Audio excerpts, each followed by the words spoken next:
Ce jour dédié pour la réussite de Yehuda ben Michel Halevi, Bezrat Hashem.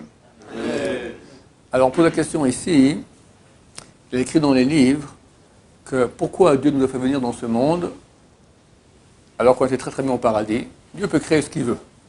Alors qu'il crée un paradis et il nous fait kiffer au paradis et terminé. Hein? C'est marqué pourquoi Dieu a créé l'homme dans ce monde, parce qu'il est bon. La nature du bon, c'est octroyer le bien. Pas qu'il a besoin, il a besoin de rien. Mais vu qu'il est bon, alors il décide dans sa propre volonté de créer un monde où l'homme va jouir et profiter. Non, on lui répond, franchement raté. C'est terrible. Regarde, le gosse, dès qu'il naît, déjà il se met à pleurer. Il a raison. D'accord? Où il était, proche de Dieu, il vient ici dans ce monde. Terrible! Alors on répond, t'as pas compris. Hachem veut nous donner sa grande proximité, Olam Haba, une jouissance, un mérite extraordinaire, éternel, mais si j'ai rien fait pour, alors ça s'appelle Naaman de Kisoufa, comme ça les livres appellent cela, Naaman de Kisoufa, un pain de honte. T'as honte. T'as honte de recevoir gratuitement. Alors il t'envoie ici, tu bosses, tu peines, tu fais des efforts, t'as droit, il n'y a plus de honte. T'as bossé, t'as souffert, t'as fait des efforts, donc tu as droit maintenant à la récompense. Personnellement, je pense qu'il faut expliquer cela plus profondément, parce que les gens disent je préfère pas venir dans ce monde, recevoir et avoir honte, tant pis, on recevra, on aura honte, et au moins on va kiffer. Pourquoi venir dans un monde tellement de souffrance beaucoup plus grande? La réponse, elle est comme ça. Elle est que, ça veut dire quoi ce pain de honte? Dieu veut nous donner la chose la plus... Dieu est bon, ok? Donc il crée un monde, on pose la question, ce monde il est tordu, alors qu'est-ce que tu as créé de bien? Réponse, Dieu étant parfait, ne peut pas me donner un bien qui n'est pas parfait. On est d'accord là-dessus? Si Dieu m'octroie maintenant un bien qui n'est pas parfait, alors c'est une preuve qu'il n'est pas parfait. Or Dieu est parfait. Quel est le bien le plus parfait? Le parfait, d'accord? Pas plus parfait, le bien parfait qu'Hachem peut me donner. Je vous écoute. Toi, tu connais par cœur mes cours. D'accord? Je ne sais pas si tu as entendu encore la réponse que tu as donnée. Hein? Enlever les guerres. Hein? Enlever les Tserara. Mieux que ça. Ils n'ont pas entendu ta réponse, c'est bien. Dieu veut octroyer le bien. Ce bien, forcément, doit être parfait. Quel est le bien parfait, je veux dire le plus parfait? Bon, mais parfait, il n'y a pas peu. Ok, le top qu'Hachem peut me donner, ou veut me donner. Hein? Sa proximité, directement. C'est de quoi sa proximité? C'est de profiter de Shrem. Pas mal, j'aimerais mieux encore. Quelle est la chose la plus parfaite qu'il y a dans la réalité? Dieu, il me donne lui. Ça ressemble à ce que tu as dit, mais c'est plus que cela. Il va me donner lui. Ok. C'est très sympathique comme réponse, mais on n'a pas plus avancé. C'est quoi Dieu me donne lui? Alors, Hachem, qu'est-il? On ne sait pas. On sait qu'il a toujours été infini, tout-puissant, mais il a voulu se manifester, se dévoiler à l'humanité. Pour cela, il a créé son nom. Et lui et son nom font un. Son nom, c'est Yud-Kei Vav-Kei. C'est une contraction de Haya Veveil, celui qui était, est et sera. Ça veut dire être. En français, on traduit par l'être suprême. Donc, en fait, ce que Dieu veut bien dévoiler de lui-même à nous, c'est qu'il est. Donc, quand il veut me donner lui-même, qu'est-ce qu'il me donne? Il me donne être. Être! C'est quand même pas mal, être. Maintenant, si je suis une fourmi, je suis petit. Il va me dire, tu vas être Dieu. Pas aussi grand que moi. C'est marqué, Vitem Kedoshim Kikadosh Ani Hashem. Vous serez saints, car je suis saint moi-même Hashem. Les sages d'Israël ils disent, vous serez saints. Est-ce qu'on peut être saint comme Dieu lui-même? Répond, Kikadosh Ani Hashem. Moi, car je suis saint, je suis quand même plus saint que toi. C'est-à-dire qu'on aurait pu croire qu'on peut arriver à une sainteté aussi grande, être Dieu, le vrai Dieu. Mais non, tu seras presque comme moi, mais pas comme moi vraiment. D'accord? Donc c'est énorme ce qu'il nous donne. Alors comment on fait pour être Dieu? D'abord, il faut être. C'est quoi être? Il n'y a de être que s'il y a du libre arbitre. S'il n'y a pas de libre arbitre, il n'y a pas d'être. Quelqu'un qui est super actif, est-ce qu'on va dire qu'il est? Ça dépend. Si c'est un robot, et je l'ai programmé pour qu'il soit super actif, et tu fais du tennis sous-marin dans l'Everest, je sais pas, tu fais les trucs les plus dingues au monde, d'accord, du deltaplane sur Mars, ce que tu veux. Il s'éclate. Mais tout a été programmé. Est-ce qu'il est? Rien. Mort. Maintenant, tout dans la réalité a été programmé par Hachem. Le minéral, le végétal, l'animal et les anges. Le seul qui n'est pas programmé, c'est l'être humain. Ça veut dire, il est programmé, mais il a deux programmations. Une programmation physique, sa nature, physique, l'instinct de conservation, l'instinct de nutrition, l'instinct de reproduction, l'instinct d'agressivité, tous les instincts qu'il a. D'accord? Ce que 99,9% de la population mondiale suit aujourd'hui, disant je kiffe. Il a oublié qu'il est un être humain. Il voit que le côté matériel, physique. Et une deuxième programmation qui est la neshama. Une soif de sens. Un amour de la vérité, une sensibilité à la vérité. Extraordinaire. Dans quelques semaines, on est Rosh Hashanah et Kippour. Là-bas, il y a un passage extraordinaire. On dit Kata Hashem Elohim Emet. Dans la prière, on dit car toi, tu es l'Éternel, Elohim Tout-Puissant, Emet, vrai. Udvacha Hashem Elokeinu Emet Vekam, et ta parole est Emet pour l'éternité. Notre relation avec Hashem, c'est Emet. Le seul moyen qu'on puisse se brancher avec Hashem, c'est qu'on a une sensibilité au Emet. Ça provient de la Neshama. Maintenant, tu as deux programmations. Soit tu dis, tu me saoules avec les histoires de Neshama et de Olam Haba et du bon Dieu, laisse-moi m'éclater tranquille. Ou quelqu'un qui dit, écoute, tu n'es pas un animal, ça ne remplit pas tout ça. Il y a un sens beaucoup plus grand. Et les deux existent et les deux nous parlent.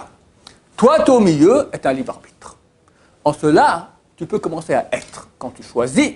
Alors, quand tu choisis de ne pas être et tu suis tes pulsions, alors là, tu n'as rien du tout. C'est marqué que les Réchaïm, dans leur vie, sont un peu des morts. Parce qu'il n'est pas. Il croit qu'il est, il a des millions, il s'éclate, 5 maîtresses, 5 jaguars, 5 vacances, qu'est-ce que j'en sais, d'accord? Mais tout ce qu'il fait, c'est suivre ses pulsions. Lui n'est pas.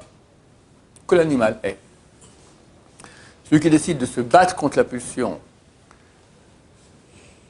et de réaliser sa partie qui est beaucoup plus haute et qui est éternelle, alors il est. Et vu qu'il se bat maintenant pour créer des réalités divines, parce qu'il va suivre maintenant la parole divine, donc il reçoit en lui des parties divines. J'ai répété 40 000 fois ici, je répète quand même, le mot mitzvah, quand on fait un acte divin, ça s'appelle une mitzvah.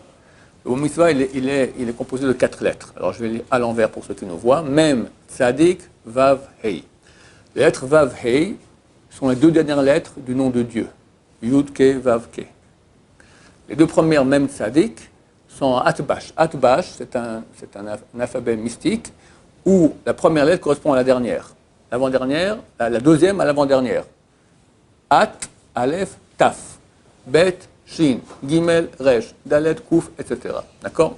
Les lettres Yud et puis He, les lettres Mem et Tzadik, qui sont les 2 premières du mot mitzvah, en Atbash sont Yud et puis He, qui sont les 2 premières lettres du nom de Dieu. Donc en fait, quand tu fais une mitzvah, tu crées une réalité en toi de Yud Kevavke, de Hayo Vavke, celui qui était et sera d'être suprême. Tu amènes sur toi une partie de Dieu. Tu deviens Dieu. La Gemara dans Bava Batra, page Bava Kama ou Bava Batra, j'ai un trou de mémoire, en tout cas c'est un des deux, page 75b, a dit Rabbi Yochanan, à la fin des temps, les tzadikim sont appelés au nom de Dieu. Très bientôt, ma chère revient, les tzadikim sont appelés au nom de Dieu. Comment je peux appeler quelqu'un au nom de Dieu? C'est pas un Dieu, c'est un être humain. Non, mon cher ami, vu qu'il a investi dans Dieu, il a reçu en lui sans cesse des parties divines supplémentaires dans sa neshama, il devient une partie de Dieu, il est Dieu. Alors, c'est pas le grand Dieu, mais c'est quand même un Dieu. D'accord? Il ne faut pas dire que le pendu d'il y a 2000 ans, à cause de ça, est un Dieu. Rien du tout, rien à voir. C'est à la fin des temps, c'est écrit. L'idolâtrie, c'est quand tu vas conférer à un objet un pouvoir divin, ou un homme, un pouvoir divin tel que donner la vie, tel que faire qu'il y ait la pluie, la parnassa, la santé, etc. Quand on dit que les tzadikim sont appelés au nom de Dieu, ce n'est pas des vrais dieux qui peuvent maintenant, bien qu'ils soient capables de donner la vie aussi, d'accord? Ils ont un pouvoir, mais personne ne va leur immoler un animal ou faire un sacrifice ou leur prier, parce qu'eux sont tout à fait paralysés par rapport à la... Ils ne peuvent pas faire ce que Dieu peut faire, c'est clair. Alors, ta question maintenant, Hillel, quelqu'un te pose la question, te dit pourquoi Dieu ne peut pas faire cela de façon artificielle? Pourquoi nous amener dans ce monde? et nous faire souffrir, pour que, d'après première version, comme je dis, qu'on n'ait pas un pain de honte, deuxième version plus profonde, comme j'expliquais, pour faire que nous soyons, qu'on puisse être. Dieu peut créer, de façon artificielle, qu'on est. Il me donne un cadeau, tiens, tu es. Ou tu reçois sans honte. C'est ça la question? Réponse, c'est pas un menteur. Dieu, on dit, il est émet, il est vrai. Dans le monde de vérité d'Hachem, tu ne peux pas créer une réalité qui est fausse. Tu vas être alors que tu n'es pas. Comment tu peux? Alors j'aurai un sentiment que je suis, mais je sais très bien, vu que je face à la vérité, que je ne suis pas. J'ai rien fait. J'ai aucun libre arbitre. Je n'ai pas pu exercer l'être. Donc Dieu n'est pas un menteur, c'est tout. Je réponds très simplement. Dieu n'est pas un menteur, il est émet. Et s'il crée un sentiment comme si, c'est un menteur. Ça va comme réponse? Hein? Ouais, réponds, bien sûr, réponds. Si Dieu il est tout puissant, il peut réussir à faire une combine, qu'il y ait les deux plus. Oui, mais même s'il fait une combine, ça reste une combine. Dieu va faire la combine, ça sera le plus émet possible. Ça veut dire c'est un bon. S'il fait une seule combine, c'est un mauvais menteur. S'il fait la combine, que ça a l'air complètement vrai, alors c'est un grand menteur. Oui, mais Hachem fait des combines. Par exemple, on voit que il y a quelqu'un qui va mourir, à la fin il est juste devenu pauvre. C'est une combine. C'est une bonne combine. Ok. Mais tu es d'accord que ce n'est pas émet total.